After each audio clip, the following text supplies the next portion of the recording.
Jose Rizal. Ophthalmologist, author, propagandist, activist, poet, sculptor, painter, martial artist, botanist, philosopher, zoologist, and a fuckboy. He's also a national hero. Unofficially, that is, but yeah, he's also in a 1 peso coin and has a ton of movies. But yeah, let's talk about him.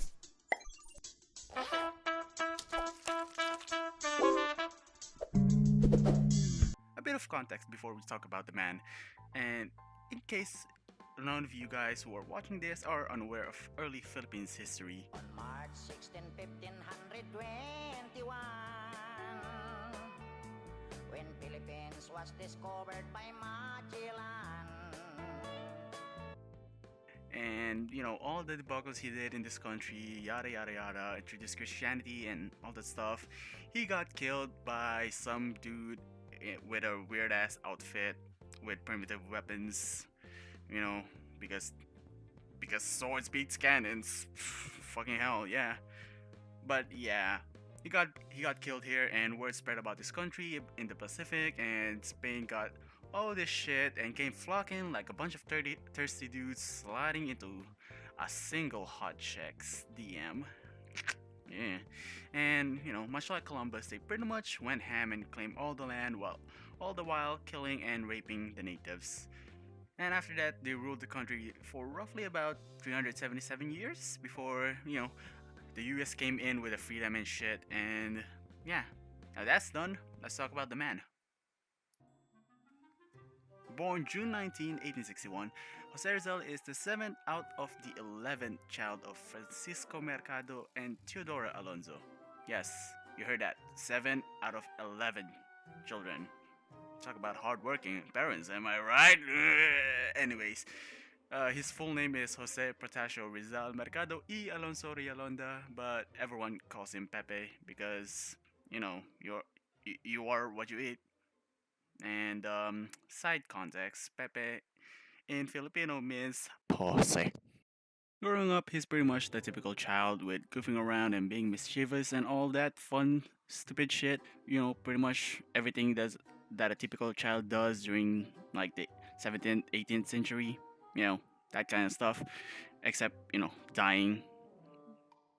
Anyways, he attended prestigious schools in the country at the time, like Ateneo and University of Santo Tomas. And yeah, he later dropped out of UST because for some racist and other stupid bullshit caused by some of his professors. Because, you know, superiority complex. And once he turned 21, he ran away without informing his family and was like, "Peace, Indios, I'm out." Nah, I'm kidding. He probably didn't say that. I think. I don't know. Anyways, he later went to Spain and got his medical degree in ophthalmology there.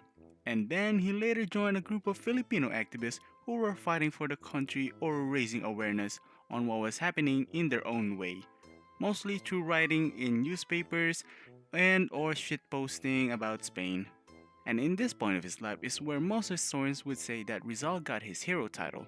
Here, he would constantly write novels, essays, articles, and poems that expressed his love for the country and all the while advocating for independence of the Philippines. It's somewhat a silent but powerful way to start a revolution, since most of the time, revolution requires bloodshed, weaponry, and above all else, a ton of people. Well, while Rizal, he started a revolution just by his works, and he's just one guy.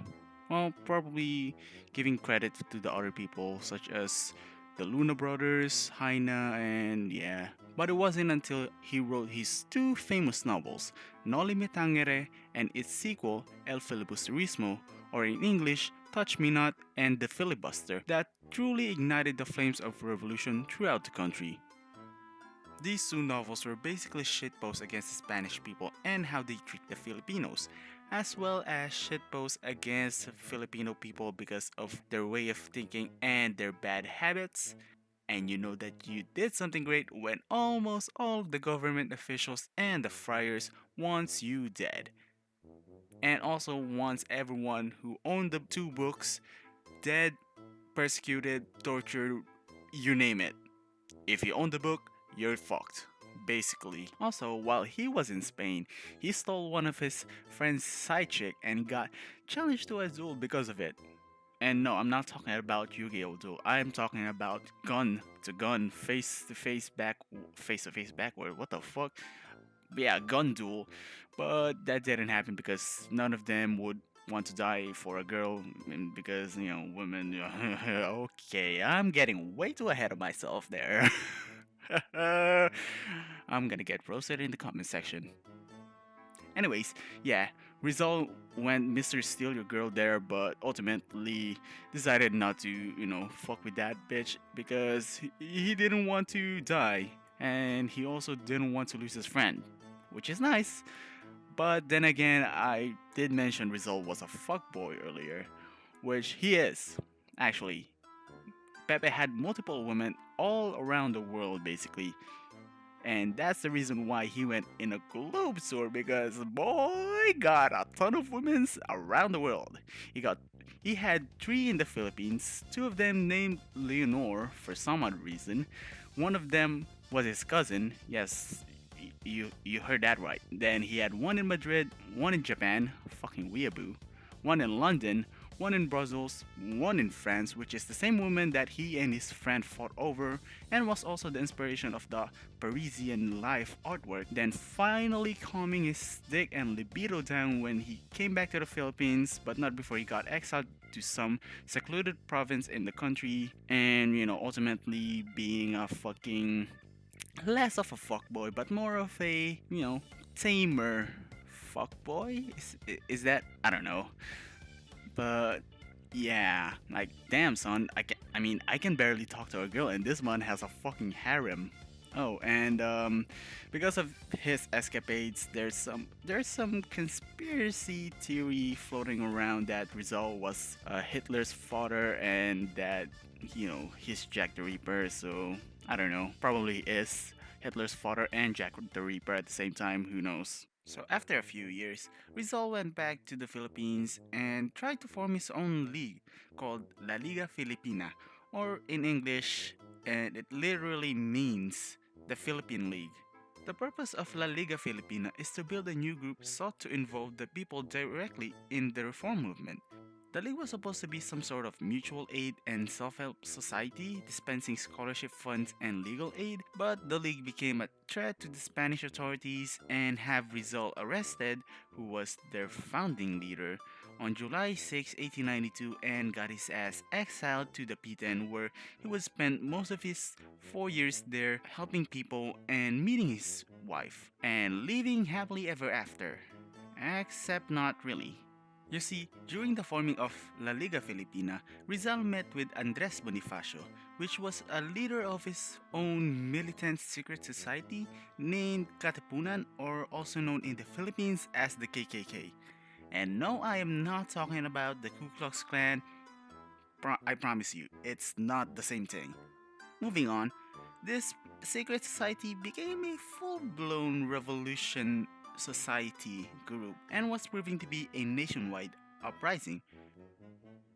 And during the peak of this uprising, Rizal had earlier volunteered his service as a doctor in Cuba and was given leave by Governor General Ramon Blanco to serve in Cuba to minister to the victims of yellow fever. Rizal left the Pitan in August 1st, 1896 with a letter of recommendation from Blanco, meaning even though he's in exile, he can have a free pass to get out of the country. Except that was ignored and he got arrested when he made a pit stop to Spain and was imprisoned in Barcelona on October 6, 1896. He was sent back the same day to Manila to stand trial as he was implicated in the revolution through his association with its members, namely Andres Bonifacio, and during the entire passage he was unchained. No Spaniard laid hand on him and had many opportunities to escape but refused to do so. Like, he pretty much accepted his fate. Though he pleaded not guilty, and a ton of people seemed to agree so, Rizal was tried for sedition, rebellion, and conspiracy against the Spanish Empire by a military court. He was later executed by firing squad on December 30, 1896 in Bagong Bayan, or now known as Luneta Park, also known as Rizal Park. Many of the revolutionists were saddened by his death, but later turned his death into a symbol of hope. And like Bonifacio, this symbol of hope fueled his and his group's resolve to free the country from the colonizers. Though in a bloody way, which I'm guessing Rizal would not really approve of it, but he's dead, so what can he say?